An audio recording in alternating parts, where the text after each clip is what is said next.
Okay, I'd like to go ahead and bring the meeting of the Zion Park District dated 17 September to order. Eric, would you please read the roll call? Commissioner Pye? Here. Commissioner Brown? Here. Commissioner Buckholz? Here. Commissioner Magera? Here. President Hartman? Here. Okay, I need to get an entertained motion to approve the minutes of the Finance Subcommittee meeting and the regular meeting. Make a motion approve the finance meeting and the regular meeting on August 20th, 2015. Do I have a second? I'll second that. Okay, Secretary, please read the roll call. Commissioner Brown? Aye. Commissioner Magera? Aye. Commissioner Buckholz? Aye. Commissioner Pye? Aye. President Hartman? Aye. Okay, I'd like to welcome the guest. Like I said, I really appreciate you taking time out to come out here and talk to us. I know you've been here before and I've seen you before, and again, I want to thank the Secretary and everybody that's involved with this budget, because I know this is an absolute nightmare. I know sometimes it's really hard to keep track of and keep up to date on what's going on, and I think we do a phenomenal job at that. And again, you know, it's always good to see the auditor come out and you know, hopefully say some great things about what we do here, because I'll tell you, I'm overly honored to be a part of this organization. I think we do a great job, and I think we're probably one of the best, if not the best around. So thanks again for coming. Okay, do we have anything changes to the agenda? Yeah, we can delete the executive session Yeah. for this evening. I want to do that because I know Marilyn and Cheryl just flew in from Vegas, and I know it's pretty tough when you fly. I mean, it kind of wears you out. So I want to get it. We'll do it next meeting, and I'd like to talk to Gibby and Cheryl after this, if you don't mind. So, okay, we'll go on. Any commissioners' comments? I'd like to make comment on Jubilee Days. I did that fun run. I got some great pictures. Mona got the pictures of the winners in the ZP paper this week, and Mike Clark and Aaron and Blaine did an excellent job in the parade filming it. And Marilyn and everybody else that was involved with the parade, I think you guys was excellent. Couldn't have been a better parade. So I think everybody agreed with me on that. Yeah, it was an outstanding parade, and it wasn't too hot either. That made it pretty good. Do you have anything, Cheryl? Yeah, I was just going to talk a little bit and make a comment about the trip. Good. I went with Marilyn and represented our group at Las Vegas at the national meeting, and went to some great sessions. Two things I guess I'll just cover that came to mind. I'm sure you'll probably talk about more in your meeting notes, next month. But branding was a big issue that they said that was super important on branding our facility. Oh, okay. You know, making it consistent, making so people know who we are. That was a great thing. And then as well as customer service. And they talked about it coming from the top down. How the employees are treated is how they'll treat the customer, how they'll treat the customers. So I thought that was a great point. And one thing that this speaker had talked about, he said a lot of times people will say, "Oh, thank you," and they'll say "no problem," and he said, "Don't use "no problem." That's kind of negative. It's my pleasure or my pleasure." And Marilyn and I both agreed that was a great thing. That we'll share that Yes. with especially our frontline staffs, that it's something that you have to think about, or something that, you know, is good to point out to people. Just the way that you approach our patrons, as especially a first line of contact with us, that if you say "my pleasure," you almost, you know, make people realize or feel that this is a very positive place. Just those few words can make a big difference, rather than saying "oh, no problem," which really kind of sounds like it is a problem, but it's okay. Right. You know, it's really just it's just an opposite way of doing it. Well, I'm glad you guys enjoyed yourselves out there. I know I went to the one in Houston, and I thought it was a great conference. So Yeah. Yeah, I think just to piggyback on Cheryl's comment, the general opening speaker was very good, talking about providing opportunities for communities in any way that we can, and that Parks and Recreation really do affect people's lives. We don't have to worry about taking care of their immediate needs of food and shelter and clothing. That's not our mission. Our mission is to make their lives better through Parks and Recreation, opportunities for open space and for activities, and that even if you have those issues in your life, if you have free time, or your leisure time is well spent and well provided for, that it does make your life better. And I think that was a great message to hear. And then the Surgeon General spoke to this group, which I thought was impressive, that he took time out of his schedule to come and talk to Parks and Recreation professionals. And it was really about his new initiative to walk every day, and how much even our staff culture, we have kind of implemented that into with our Park District risk management and wellness, and that we can do that for our whole community. You know, we can really utilize that message to get people moving and to make our community healthier. So there were two really good messages there at the opening session. Hey, I thought that was pretty interesting that he showed up for that too. I believe that he requested. Yeah, Yes, he he requested to come to the meeting. to which talk I to thought us. was great. So Yeah, that's Yeah, he was good. pretty impressive. Okay, anything else, Cheryl? Anybody else have anything? Okay, anything from the attorney? no, we don't have anything from the attorney. Okay. I'm going to go ahead and entertain a motion to approve the unpaid bills. I'd like to entertain a motion that we approve the unpaid bills for a grand total amount of $96,850.62. Okay. Do I have a second? I'll second it. Okay. Secretary, could you please read the roll call? Commissioner Buckholz, I Commissioner Magera, Aye. Commissioner Pye, Aye. Commissioner Brown. Aye. President Hartman. All right. Okay, director's report. Yeah, and just really quickly, the Community of Character Walk is this Saturday, day after tomorrow, from 11 to 1. We're going to start out here at the band shell and walk over to the police station, that boulevard in front of the police station. Last year was the first year we did this. It was the police department and the Park District partner to run the walk. And this year we're really doing it through the Community of Character initiative with the coalition, but the police department and the Park District again are kind of taking the lead on organizing it. Last year we had 800 people. We're hoping that we even have more than that this year. Hopefully it doesn't rain. I heard rain in the forecast, which I think could be a damper for us, but hopefully it's not going to. So please join us if you have the opportunity, and support that initiative. And Jubilee Days was the only other thing I was going to talk about. I did get a thank you letter from Rich. You know, Rich Walker is the parade chairman. The Park District gets a lot of credit for the parade. He does a lot of work for it, and we are just a support team. But I know that he appreciates all the work that we do to support the whole Jubilee Days festival. And so I did include a copy in your packet of his thank you letter. It was directed to me, but you know, your support is what makes that possible. So that's all that I have. Okay, sir. You are on the ticket. I like it. Hi everyone, my name is Abdullah Khan.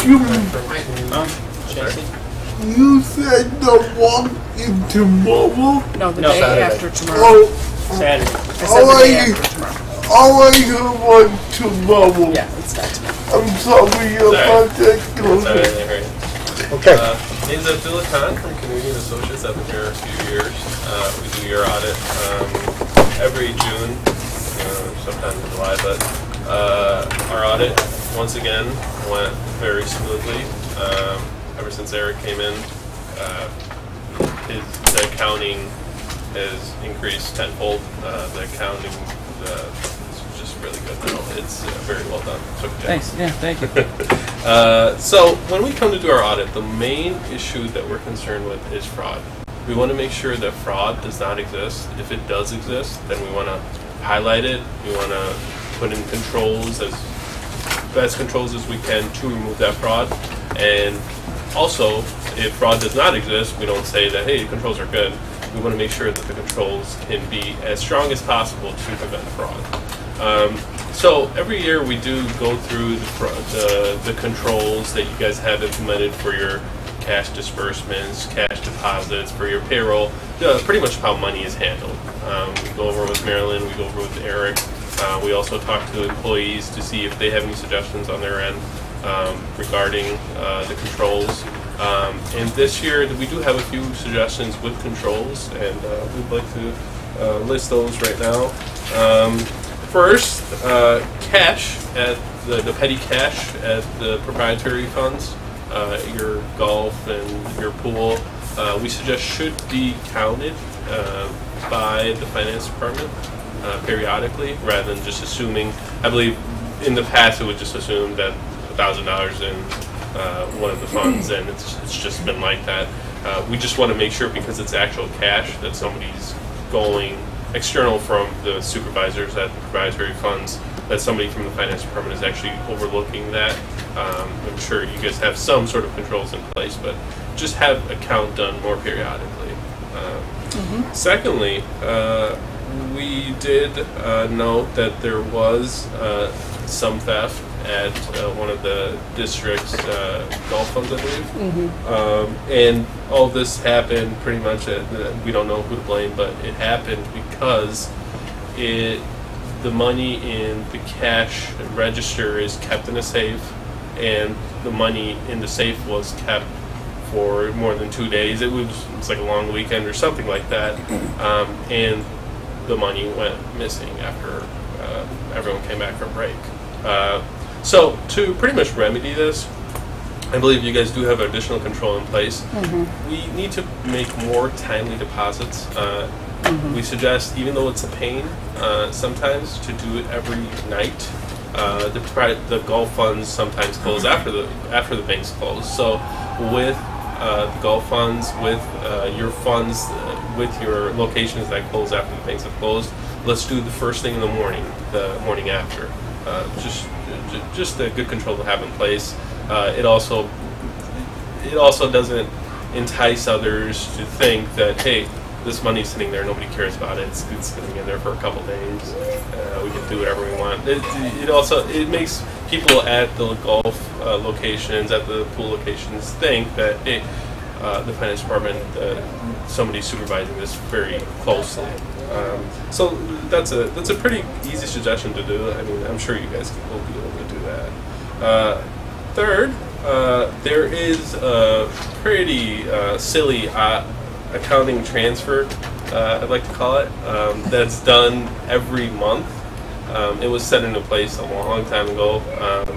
I can't remember when, but before Eric arrived. I believe this was Doug's time. But this is the automatic transfer that happens from, I believe, the proprietary funds to the rec fund, or how is it, the rec fund to the general fund? Well, I think it may have switched this year, Yeah. but it goes from one fund to another fund. In for-profit entities, this makes sense, but in a governmental entity, it's not. There is no real automatic transfer of funds. Yeah, exactly. You guys, as a board, can get together, look at how the financials are looking, and decide to do a transfer. This transfer was pretty much happening on an automatic basis. You guys would look at the budget at the beginning of the year, and it would have a transfer of $500,000. So it would be split equally over 12 months. It kind of doesn't make sense. I mean, it also helped in increasing your fund deficit in your funds, which makes your balance sheet look worse. If you look at your recreation fund, it does not look good. I believe it's in a $2 million deficit. Is this the monthly overhead allocation, Yes. or the the overhead allocation? Yes. Yeah. Not the budgeted like subsidy to the pool or subsidy to Shiloh. No, I'm talking about the overhead Okay, allocation. okay. And So we this did is talk part of about- Yeah, the Mel and I have budget that talked we're about gonna it too. change. Yeah. Yeah, we've talked about it. Yeah. So it's good to just take that away. It's an accounting thing. It's one quick click in MSI, Yeah. and it'll just be done. That's something also to keep in mind going forward as a board. Whenever a transfer happens, you guys should be looking out. You guys should be questioning transfers. Just make sure that if this transfer goes from this fund to another fund, the fund that it's going from, it's not going to create a big deficit in it, is it? I mean, if it is, then why do the transfer? The point of a transfer is to take money from a healthy fund to a unhealthy fund, not to make a fund unhealthy and go into a deficit and make the other fund look better. It messes with your financial statements. So that's just the accounting It's thing. going to be a function of the budget that we're going to change that from what it was before. So when we start to do budget, we'll explain this part to you, how we're going to change that. Okay. So, So if it's not broke, don't fix it, is actually what you're saying, yeah. pretty much. Yeah. Well, yeah. It's kind of broken now. It's kind of broke. Broken But now. so We're gonna let's fix fix it. it. Yeah, But we I'm don't- just saying, from the fund standpoint, you don't Yes. want to move Yes. funds around just to make it both look good or... Exactly. Okay. Exactly. Yeah, exactly. Okay. So in the past, there have been some funds that have had a deficit, and they've had a small deficit, like $10,000-$20,000. That makes sense to take funds from the general fund and move it over to the IMRF fund or whatever to make it in not a deficit. It Make it makes your whole. balance sheets look better. But the Right. thing is, you can't take your special revenue funds and transfer money out of those. You can't take money out of your IMRF account, your liability insurance accounts, because they're specific. The monies are specifically meant for that. So that's just something you guys need to keep in mind. So moving on about controls, we test to make sure that the controls are effective, that there's no fraud. In order to do that, we take a random sample of deposits, of disbursements, of payroll, and we do take a pretty large sample here. We take 50 receipts, 50 checks, and 50 payroll, and we test those. We bug, yeah, she's looking at me like that. We bug her for those for that documentation, and the documentation is very well done. I mean, there isn't any receipts, any checks that are missing, invoices, nothing like that. So it's the controls. So your sample is completely fine, and the controls that go behind that, the approvals that Maryland does, that you guys do, they're very well implemented. So it's all around good job with controls and everything. So let me move on to the financial statements. This big financial audit that you have in front of you. It's sometimes hard to decipher. We have trouble doing that too. Let's move on to page 12. Page 12, and you'll have noticed when looking through these financial statements, there are multiple balance sheets and multiple income statements. What's the point of all of these? I will let you know. Page 12 is your overall balance sheet. It's your full accrual basis balance sheet. This is a true balance sheet. This has all your debt, all of your fixed assets, all of your accrued compensated absences, everything like that. These items you won't see in your funds. Like your general fund won't have fixed assets in it. Your recreation fund won't have like the treadmills outside and things like that. So this is your actual balance sheet. This has everything. So as you'll see, you guys have $14.7 million of assets and $6.5 million of liabilities. Your assets outnumber your liabilities by almost more than 2 to 1. Which is good. I mean, it's a good-looking balance sheet as of 4/30/15 overall. When you look towards the bottom, you'll see unrestricted amounts, which is unrestricted net position. That pretty much means your balance sheet that you guys can spend on unrestricted anything you want, not like specific things like IMRF or liability insurance, things like that. You guys have $131,000 of unrestricted net position. But out of that, you'll see in the business type activities, there's a $1.5 million negative, and that just represents the overall building of the unprofitable business type activities that have happened in the pool and in the golf funds. So this negative has just been building up and building up, and it's still building up, but not as much. I'll get to that later. Let's flip to the next page. Your next page is once again your income statement, but it's your true income statement. It's on the full accrual basis. Towards the bottom, you'll see change in net position. This is your net income. Your net income in your governmental activities, meaning your recreation, your general funds, was $983,000. You guys did have a loss of $73,000 in your proprietary funds, which is your golf and your pool, resulting in an overall profit of $910,000. So obviously, if you think of this income statement, your governmental activities are self-sustaining. Your business type activities, not really, but they're getting there. They're doing better because of cost-cutting measures and things like that. Let's move on to page 14 and page 58. This is, again, another balance sheet, but this is the modified accrual balance sheet. This won't have any of your fixed assets, any of your debt. This only has and this has all your funds that you guys have. Cash overall is about $420,000 higher this year compared to last year, which is good. You guys have a better cash position. The rec fund has a $2 million deficit, and that's the big one that I believe Moody's and people have been an issue with. You guys are a recreationally based entity. Why does your rec fund have a negative in it? It's just because your operations in the rec fund have just not been profitable enough to build up a positive. So, I mean, obviously you guys are putting in cost-cutting measures and things like that to make that go away. And also I believe you guys are starting to do, the tipping fees are coming to the recreation fund to make that go away. And I believe we do estimate it 4 or 5 years that negative should go away. So, I mean, those tipping fees are huge for the rec fund. The fund just looks terrible. I can understand from every single person giving you any sort of loan or anything like that, they would first look at that fund and say, hey, what's going on there? So, I mean, it's good that it's improving, and just so you guys know, it will improve. Page 15 and page 59 are your income statements, and these are your modified accrual income statements. Once again, this is not the same income statement as on page 13. These are your specific funds. So this is what you guys care most about. There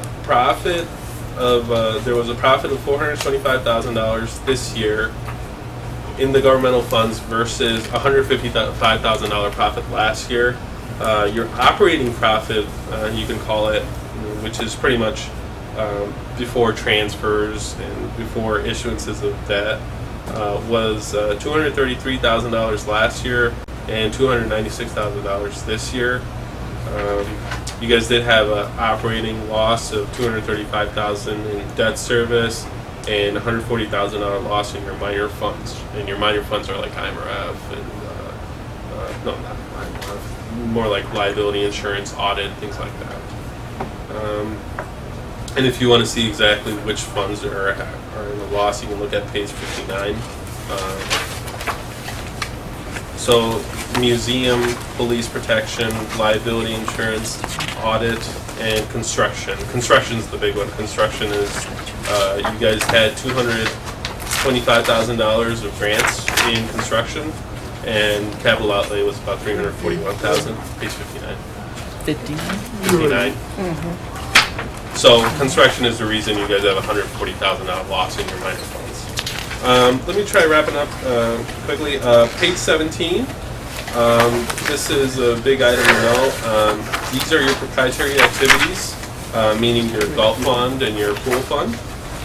It's the income statement related to them. So this year, Shepherd, what we really care about is operating income. We don't care much about depreciation because it's not really operating. It's not an operating cost. It's not money that you guys have spent.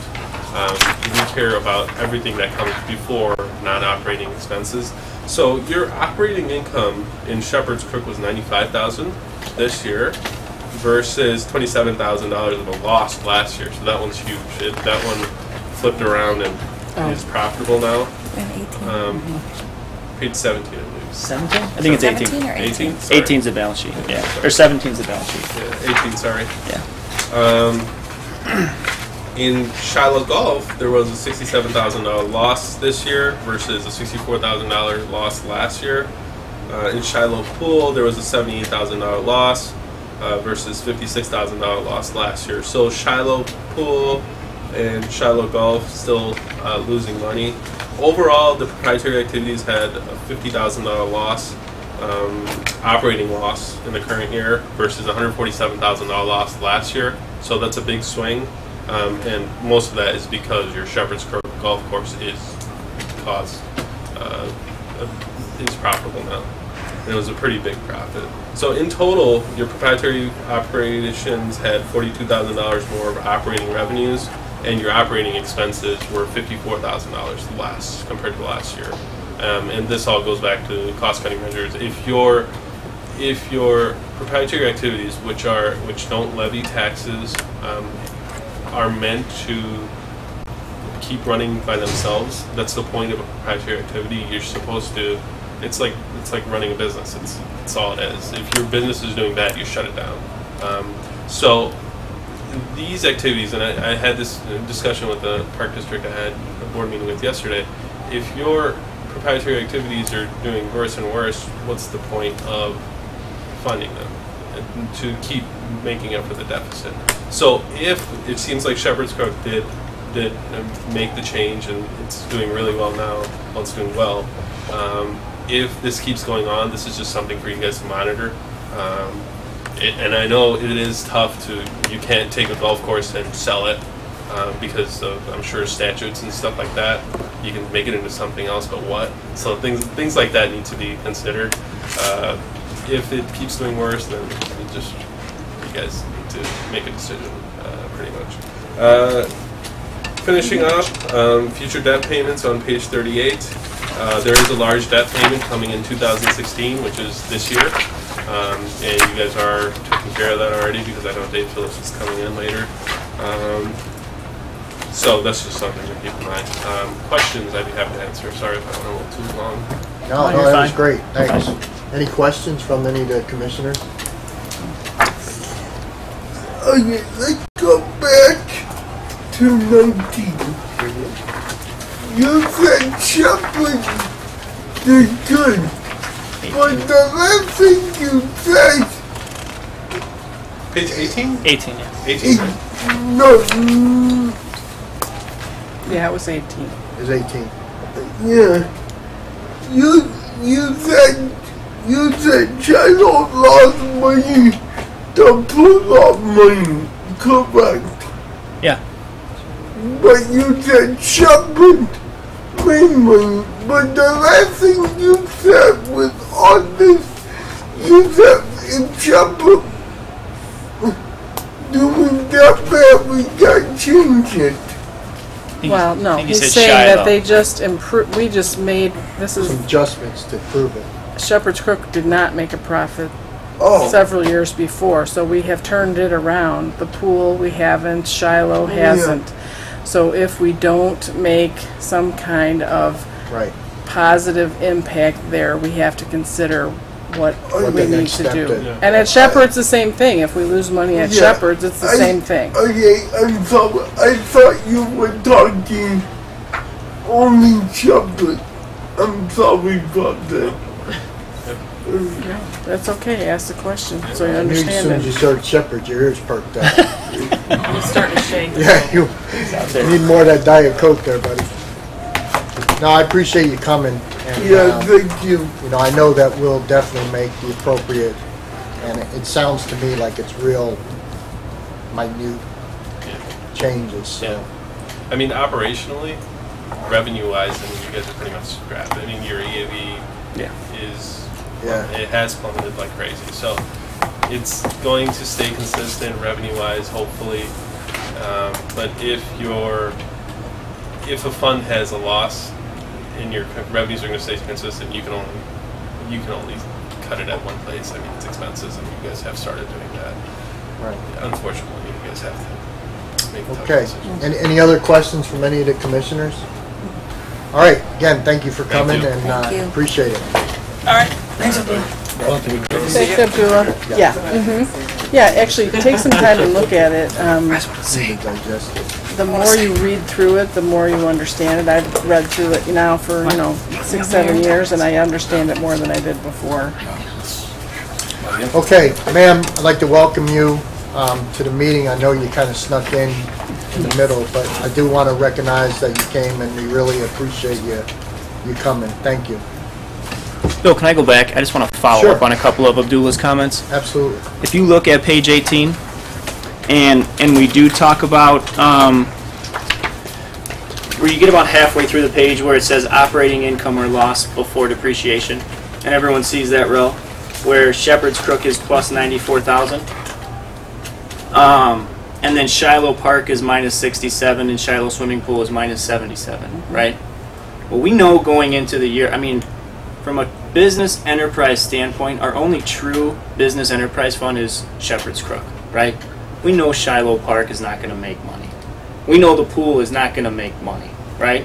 We budget that every year going into it knowing that, okay, Shiloh Park, we're going to put 50,000 into it, right? The pool, we're going to put 50 or 60,000 into it from the rec fund, right? So to say that, we should consider or look at, closing those if they were businesses, just from a straight financial standpoint of a private sector business, you would say that, but that's Right. not how we run it, right? We're not trying to. I mean, if we were truly looking at that, then we'd have to go out and double the cost of rounds at Shiloh Park, and we'd have to increase the cost of pool admission fees. We're not willing to do that. We're willing to know that our other funds are going to subsidize these funds by, $60,000 or $70,000. And I mean, we know that, like I said, we budget that going in. What we hope is what we budget to subsidize it, it's not any more than that, right? So we know that, again, Shiloh Park, the general fund's going to give it 50,000. We hope that's all it has to give it. But at the end of the day, next year, Shiloh Park's going to show a loss of $50,000, right? We know that. So Okay. again, these two funds are really not true enterprise funds from the sense of an enterprise fund. Is And that honestly, where- they should be rolled up into the recreation fund, and hopefully we can do that at some point so it doesn't highlight it like this. Because Doesn't look otherwise, bad. it would be like putting the senior citizen program in column 4 Right. and saying, well, look how much money that loses. Well, we know that, and that's not why we run it that way. That's not how we run it that way. So, Is Does there, Right. Abdul, does he understand that? How well, he just presents it, in a vacuum Yeah, he has from a- from the standpoint of the numbers. he has an audit list that he has to go by, and that's Right. what he... Right, but I mean, I just want the board to understand when you're looking at No, this. that's- We know that, right? Right. Right. We Well, know that, so and we're is he willing to telling us accept not that. to do that, not to move that money over? Well, what he was referring No, to. he was Okay. referring to something else. Okay. Right. Okay, so that it's not Okay, that. okay. It's not that thing. It's in the Or something. budget. Yeah, It's within a budget. That is kind of a that separate was the whole issue. budget. Yeah. It's a separate right. issue. I mean, Right. another thing too is you can't really always just take these numbers in a vacuum year to year because, for example, I mean, let's take a look at the paving and lighting fund. We know that that's going to show a loss of $12,000 this year, right? Well, that's because Bob saved last year's money for this year. So when you look at the audit report for the paving and lighting It looks fund, bad. it's going to look like Yeah. we overspent 12,000, but no, Right. we And didn't. actually, we did, Right, exactly. So that's why you just can't take these numbers and just say a negative's bad or right. a positive's good. Well, yeah, I mean, Eric's right. We should roll this into recreation because the Yeah. pool is a community opportunity for people to recreate. Now, do we So, do that? Do we We- decide, or do we decide that we're just going to close it because it has a loss? No, we can't. Or do we decide that we're going to have this as an amenity within our community and we're going to make it part of the Now, that's something we can approve, right, as far as switching the funds over? Or does that have to, Yeah, I think that would be something that we would That's- discuss they with do- the auditors. Yeah, they do want us to do that, is to make sure that you guys are aware of every transfer, which you are. right, yeah, That We transfer definitely are. that he was talking about is, in every fund, there is transfer to the general fund to cover administrative costs, to cover our front desk and our recreation software program and paper and copiers and those kinds of things. General overhead. General overhead. So What he's suggesting is that we do that differently than we've been doing it in the past, which is not a problem. We can do that. It's just going to change the budget process that we've been doing for Forever. a long time. Yeah, it just would require a little more detail. Like Marilyn said, instead of making a journal entry every month to say, okay, the police fund has to, transfer $600 up to the general fund, we would do something like, allocate 3% of Marilyn's salary to the police fund because she manages the police department, right? She manages the rangers here, but we don't allocate any of her salary specifically to the ranger fund. We do it sort of more in a lump sum general Right. journal entry that way. Okay. And that's what he That kind of doesn't love, transfer. So it's pretty much a paper drill then? Yeah, it is just a more detailed exercise versus the shortcut that we're doing now. Okay. And this will be okay for you guys to do that? I mean, it won't be Yeah, that it's much just- more work for you. No, it's just looking at it a little differently when we're doing budget. So that really isn't a problem, and I think if that makes the audit look better, again, we're Yes. talking about the financial picture that those who are purchasing our bonds, Right. Looking at Yeah, you that don't see financial so many information. negatives. Yeah, if we're making this better, which, we are. Yeah. That's our plan. We don't want to show so many negatives out there. Right. Kind of merge them into Right. where it is positive. Yeah. So that's the accounting, he said that at the beginning, Eric is making a big improvement in the accounting Oh, of our leaps and bounds. financial picture. Yeah, So for sure. It's totally separate from the budget, Mhm. okay? Accounting, the budget is part of accounting, but you're looking at budget here and this whole accounting picture here. They're two different things. Yeah, guys like you, Eric, are either loved or hated. And We love Eric. seriously, Say, really, wait, which one? seriously, when it comes down to budgets, people get frustrated with the comptrollers and the money, the bean counters. Yeah. But then when you get a guy like the auditor comes in and comes out with this ungodly report that just makes you look like you can walk to Michigan without getting wet, then we love you. Yeah. Right. It is. It's going to take some work, though, to get It there. is, and you know what? This is a mind-boggling experience. You have to have your P's and Q's, your T's crossed, and it's pretty tough. It's not something you can just do overnight. So And also, I just want to point out, you notice when Abdullah said that he goes through and picks out, 50 checks and 50 cash receipts and 50 disbursements and all that, and the detail is completely, in line, organized exactly how it should be. That's all Debbie. yeah, That's Debbie doing her job, every day, keeping all those things in line and keeping everything organized. Because it's a lot of paper, it's a lot of transactions. So she does a great I job. knew there was a reason why Debbie wanted to come to. She does a great job. Yeah. You do a great job, Deb. Okay. Anything else? Go ahead.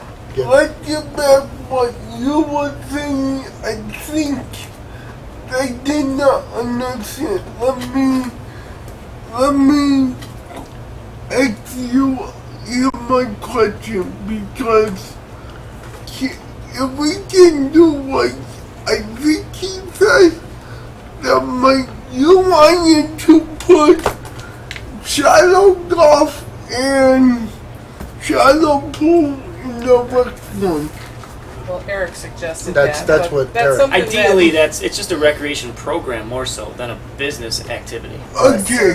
Because it shouldn't be separate. It should No. be right, in the rec but we fund. have other things that we want to do before we do that, Right, Jesse. right. That is Okay. a future looking at, Endeavor. but there's other stuff that we need to do to make progress on before we go there, okay? Okay. I thought Bill wanted. No, Eric. No. Okay. I Yeah. like it.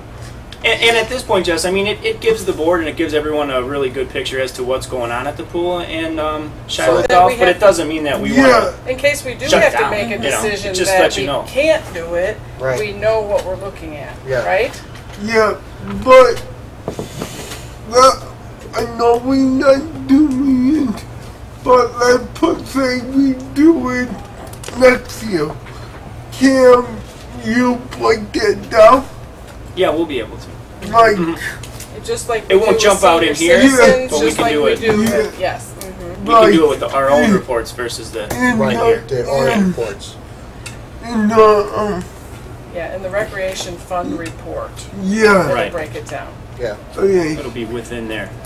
yeah. That's why Like seniors, that's like not the sports first arena, thing like we the wanna fitness do. studio. No. Right. Okay. And that was something like with the kickoff, Right. you know, something like to that effect, you know, Yeah. to separate. You It's don't like want to, within. you don't want to put that in audit report. Right.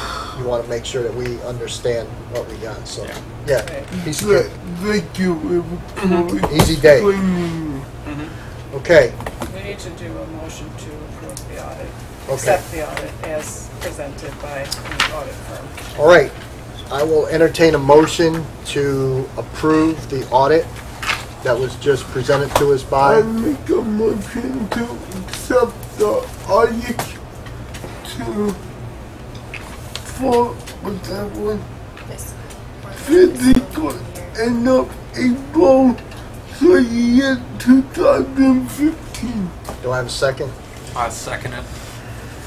Secretary, could you please read the roll call? Commissioner Magera, Aye. Commissioner Buckholz, Aye.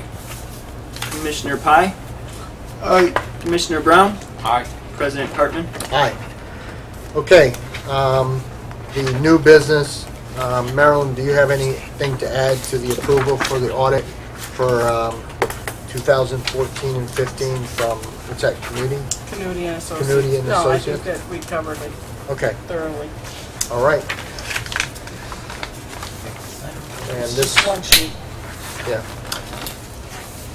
Yeah, that was the, Oh, that in okay. your packet, that letter was just the audit letter. okay, so we just approved this? Yeah, so you Okay. just, yeah. Mhm. All right. All right, next one is we're just being handed out the award bid for the 1506 pickup truck. So in your packet, there was bid specifications that Bob put out to bid to purchase a new pickup truck for the maintenance department.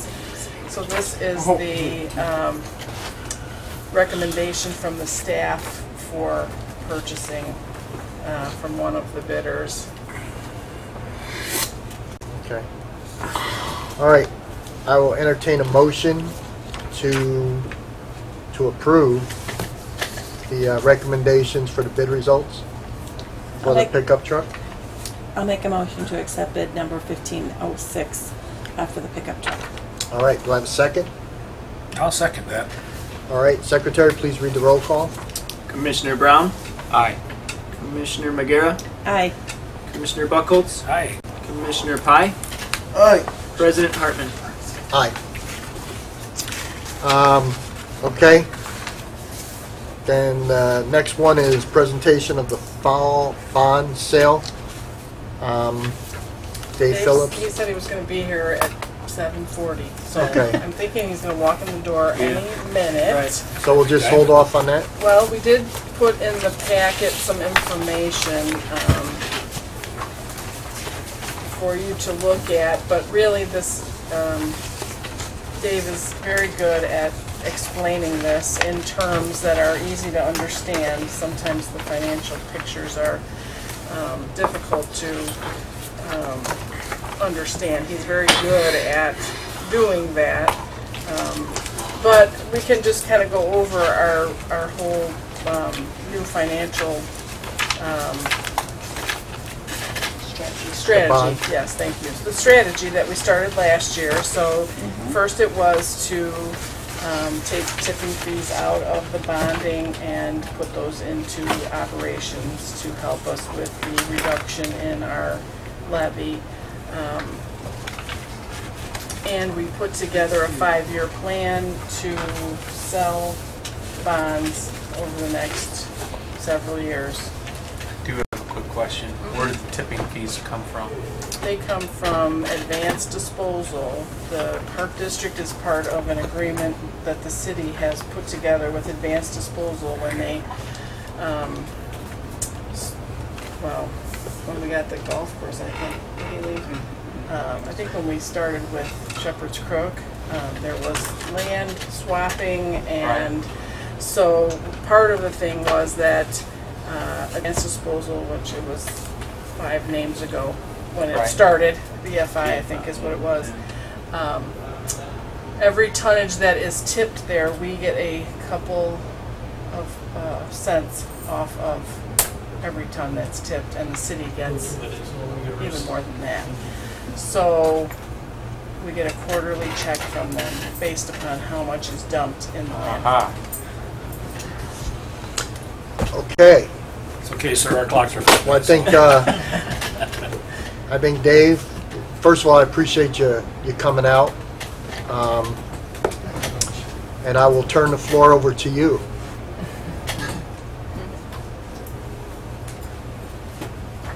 Good evening. Sorry to be a tad late. Seems like nobody learns how to drive in the rain. Same with the snow. Yeah, that's true. As you know, the district issues limited tax park bonds and has what's called the debt service extension base, which is the amount of bonds that you can issue and have a levy to fill that debt service extension base pursuant to the tax cap. And that number has been rising slowly by the Consumer Price Index since the 2009 levies. You have long-term obligations that last year you began a program to use limited tax park bonds to pay the alternate bonds that you have outstanding, and that the tipping fees that you had been allocating toward debt service is now able to be allocated within the operating revenues and operating funds of the district. So last year we put into place the model, if you will, to begin to issue these limited tax park bonds, and they're bifurcated between a taxable leg and a tax exempt leg, and meaning that some of the bonds that you have outstanding have already been advance refunded. So an advance refunding of an advance refunding, which is issuing bonds longer than 90 days away from the interest payment date of June of 2016, makes that small tranche a taxable component. So again, this year you'll be issuing two series of bonds, one for the interest payments that are due in June of 2016, which will be taxable. The bonds that you're issuing to make the payments in December of 2015 are tax exempt. So adding those two together will be filling the 2015 levy and carrying over into some downstream. So I don't know if you want to walk through the individual pieces that exist, but the November 19th is when the bonds would actually be approved by the Board of Park Commissioners. We would price them on the 18th, and that gives bond counsel the time to prepare the documents for you to consider on the evening of the 19th. So that process, allows you to get bids from banks and hopefully multiple bids from multiple banks for at least the tax exempt piece. So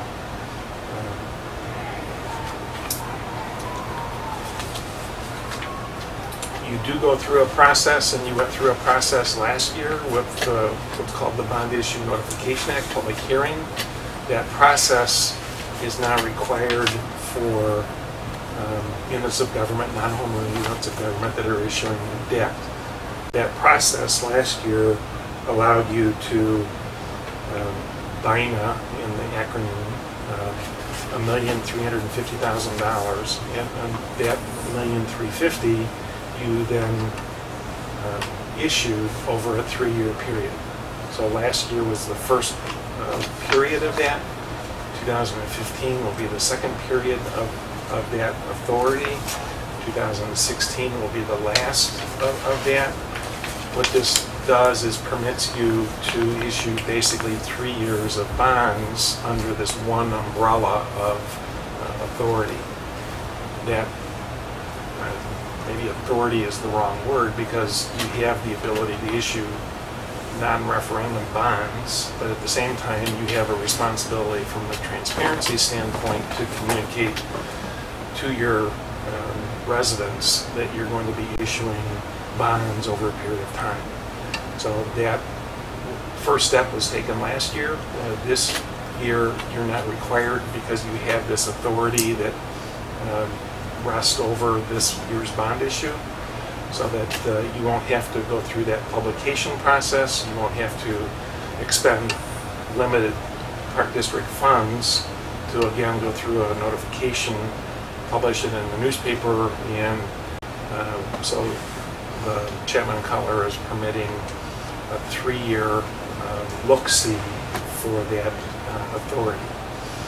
And that's extremely helpful because it does permit you to not have to do it like a 2-step dance of doing a bond issue notification and public hearing, and then following that, the following meeting with the bond sale, and expend the limited resources of the district to go through a publication process in the 2nd year or the 3rd year, and that's extremely helpful. The debt service extension base of the Park District started out to be $590,000 and has grown gradually by the CPI, so that you're now at $569,650.24. So it's an increase of a little bit over $60,000 over that period of since the 2009 levy. So with that, you'll be issuing a series of bonds that will be, again, only for the interest payments.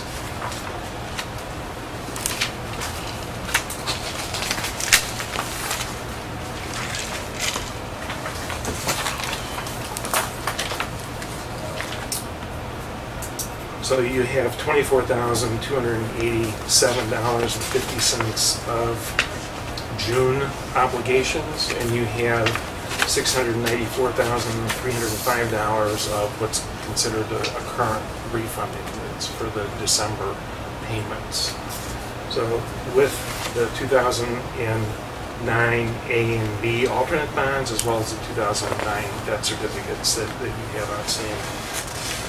So with that, you generate no capital funds for the Park District in this bond issue. All of these bonds that are being issued are retiring one of the 3 bond issues that you presently have outstanding.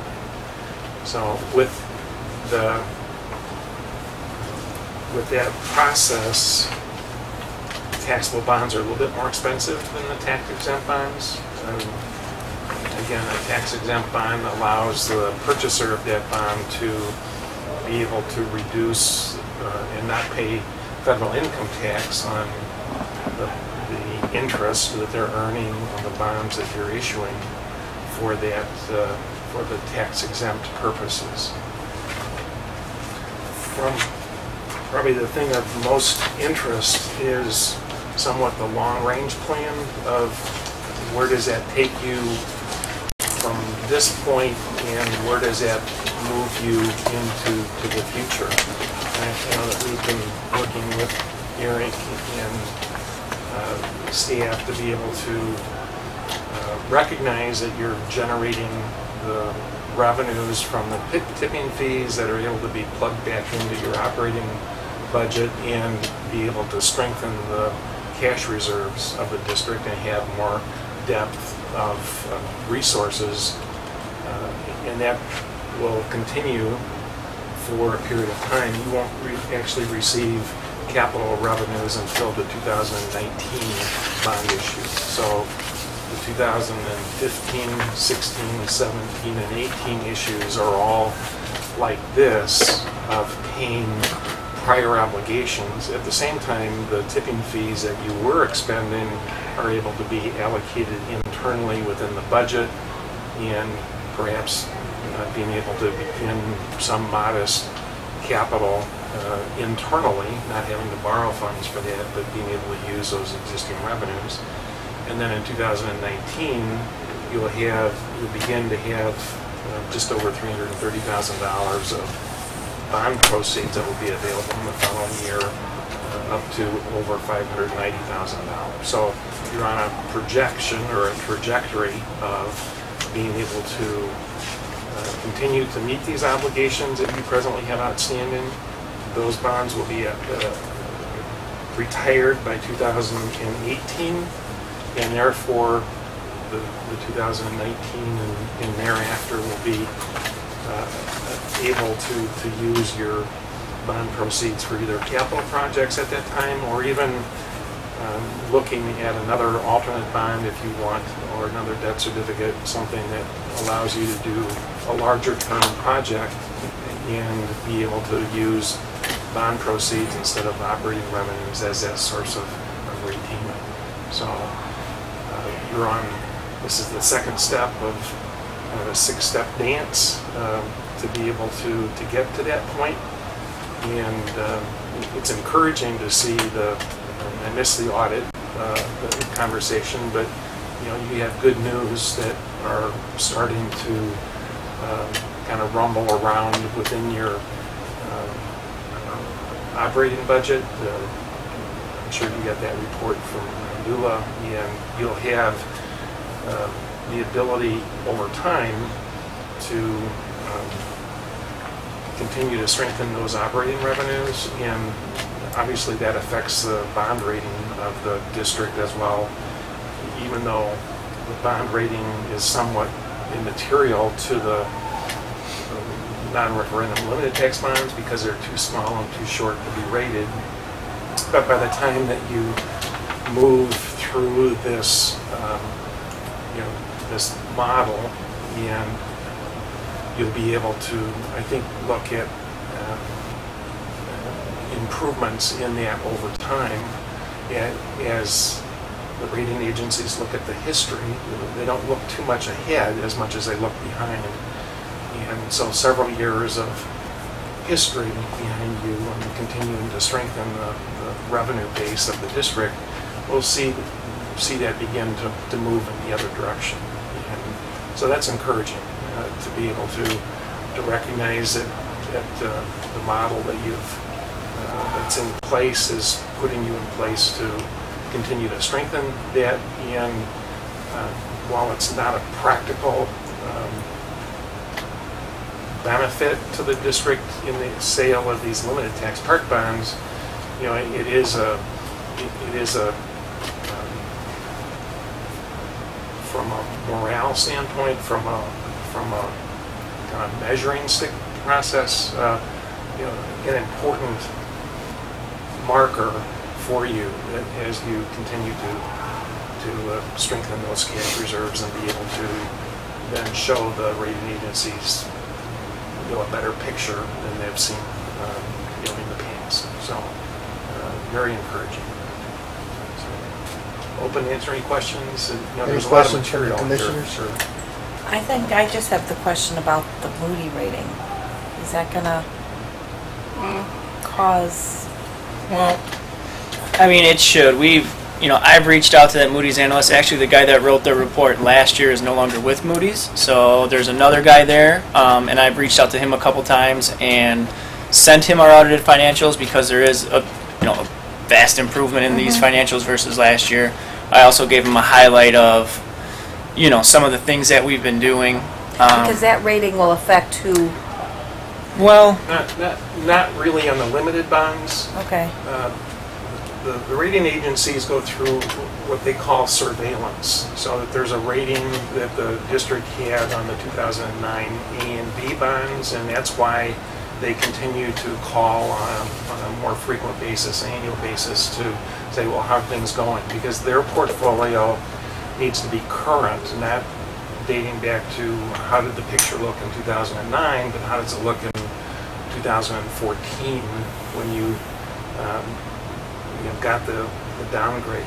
So 2015 they'll go through another surveillance, or early 2016, and they'll have better news to be able to evaluate, and that's what Eric has been good at following up with them.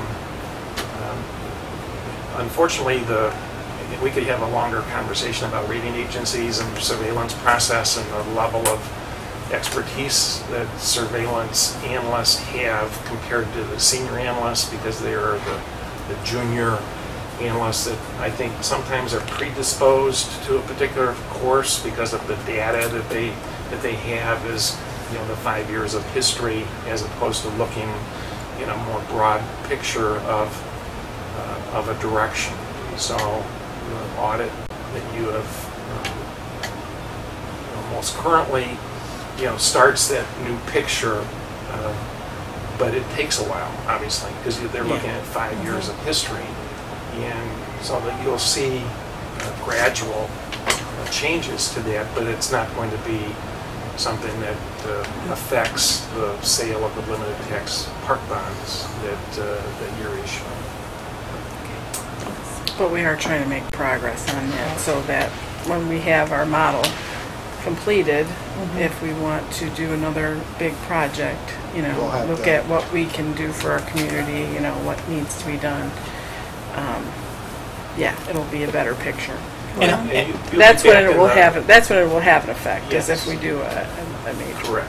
And hopefully anyone that's going to bid on these bonds that are coming up this year, that, you know, we can reach out to those people and have a more of a direct conversation with them, and so, you know, we can talk to them directly and they can formulate their own opinion, and they can look at our financials and they can say, you know, so they just don't take that Moody rating blindly and think that it's meaningful or accurate, and they can just dig into the numbers on their own and say, you know, this looks pretty secure to me.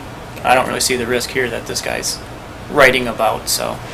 Yeah, look, and the two things in my mind that are important, the bonds that you're selling are limited tax park bonds, meaning that there's a levy that's on file. That levy that's on file is extended and collected. So it's not a matter of, you know, are the taxes going to be received to make the payments on these bonds. They like to see the cash position, obviously, but there's the levy is what is the security pledge and the reassurance that, you know, the bank will get repaid for the loan that they're providing to the district to fill this 2015 levy. So, And then if you don't utilize that, that's when we get into the abatement of that levy. So just to kind of carry that thought through, so because that is something that will come up also, because we're going to cover those costs. right. If you remember, the alternate bonds are called alternate bonds because there's an alternate revenue source other than the direct levy that's on file with the county, that should you not have other revenues available, that the bondholders of those 2009 A and B bonds will get paid by the taxes that are being extended and collected because you did not abate. But you go through a process every either December or January to remove those levies from collection because you have an alternate source that you're pledging, which is these limited tax park bonds, as the source of repayment. So there is a period of what's called nakedness between when you abate in December or January and when the actual bonds are issued in November of the following, later in the year. So you have, let's say, 10 months, 11 months of where there's a trust, I suppose, that once you've removed the levy, that you'll have the revenues necessary for the payment when it's due in December of that year.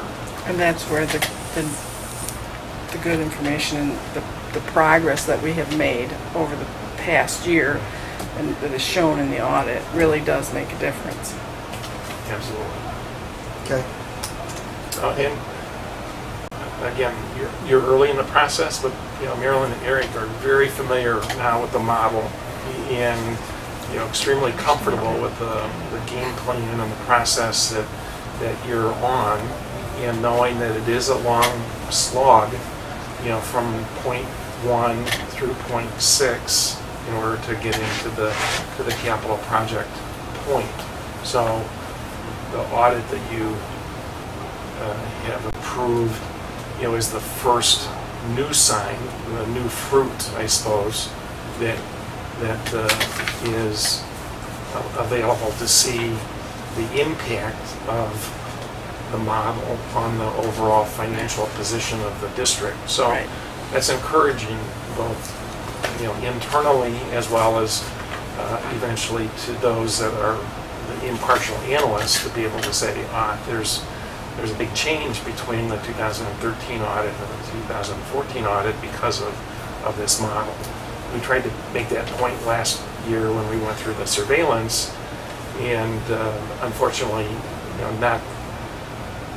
not as receptive, I think, as the analysts should have been because of the game plan that's been put in place. Okay. Any questions from the commissioners? All right, Dave, appreciate your time. Thank you for coming out. Thanks a lot. Thank you. Yeah, so I just wanted to make sure that Dave came early enough so that you can kind of digest what he said, and if In there's November. questions in the October meeting, we can really talk them out, and then in November we'll do the actual sale. So that gives us, some time.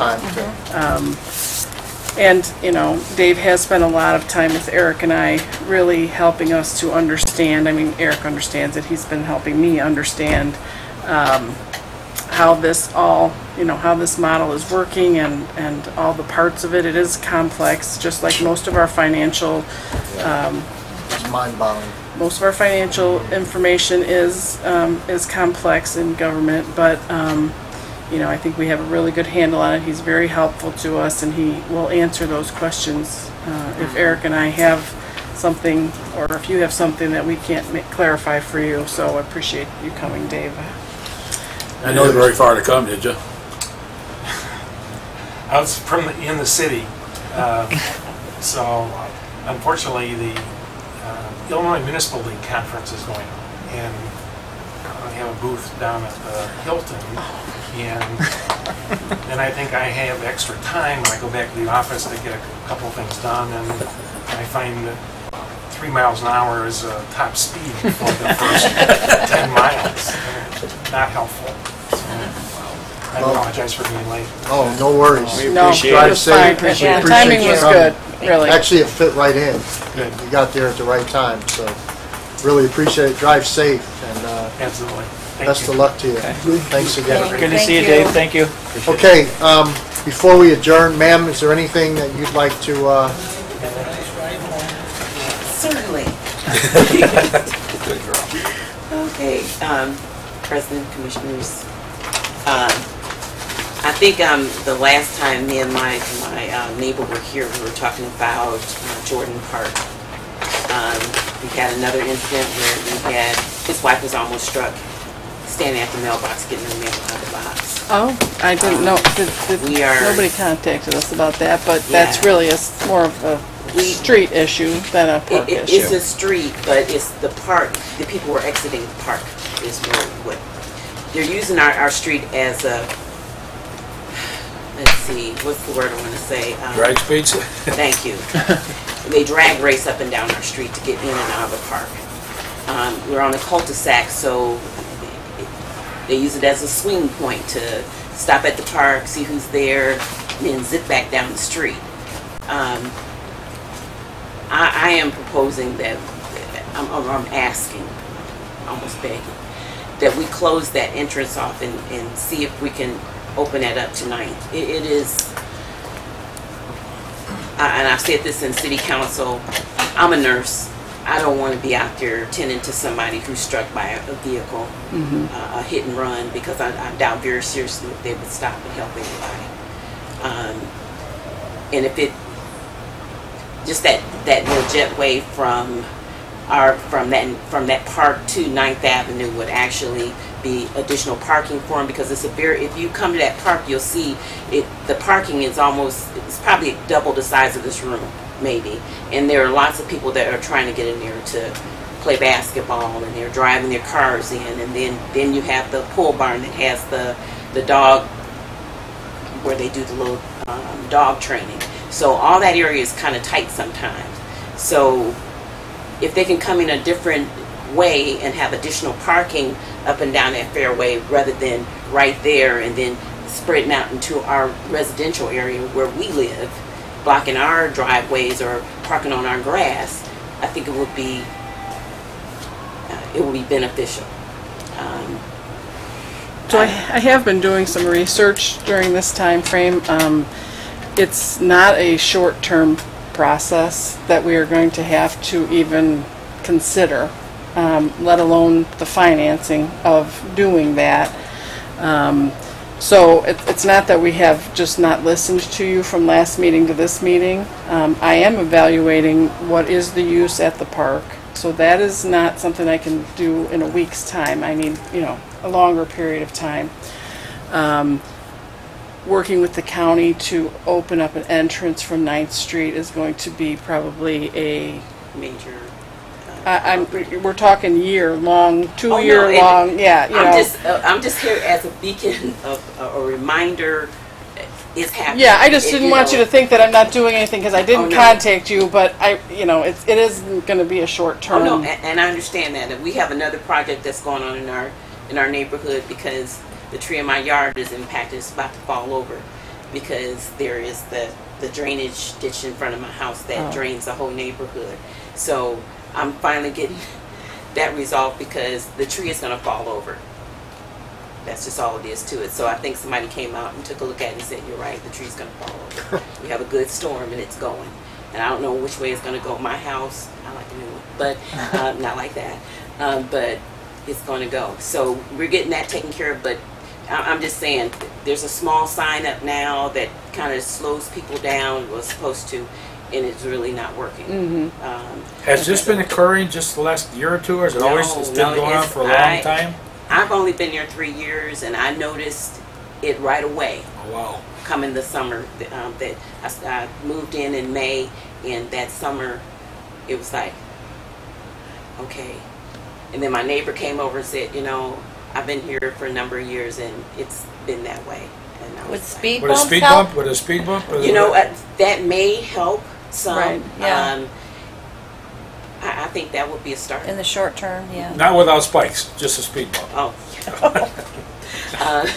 Yeah, because then it would mess me up too. But yeah, speed bumps, a couple speed bumps I think would be great to kind of remind people. Well, we couldn't do that on the city street, but, we it's something that we will consider. It's something that we have discussed, but, I don't want you to think we have forgotten about you. We haven't. And, you are certainly welcome to be the beacon every month. I applaud you for, your commitment to it. I just don't want you to think that we're not considering things, because we are. No, I understand. I mean, I just heard, I'm not really a budgetary person, so to speak, but I understand numbers. I do. As a government entity, and you've already been to the city council, speed bumps on the street itself would be a city council, Zion City Council, street department issue. That the street department themselves would have to do a study. They would have to submit plans through the Department of Transportation. They would have to sign off on it, and that would take a long process. Having worked through that process before, it's not an overnight process. Even to get a street sign changed, to put up a stop sign or take down a stop sign, there's studies that have to be done. So that is a city council, and I know you've been there, but I would encourage you to continue to do the same thing, to continue to go to them, and if one of the suggestions rings true, to follow through with that suggestion and to continue with it.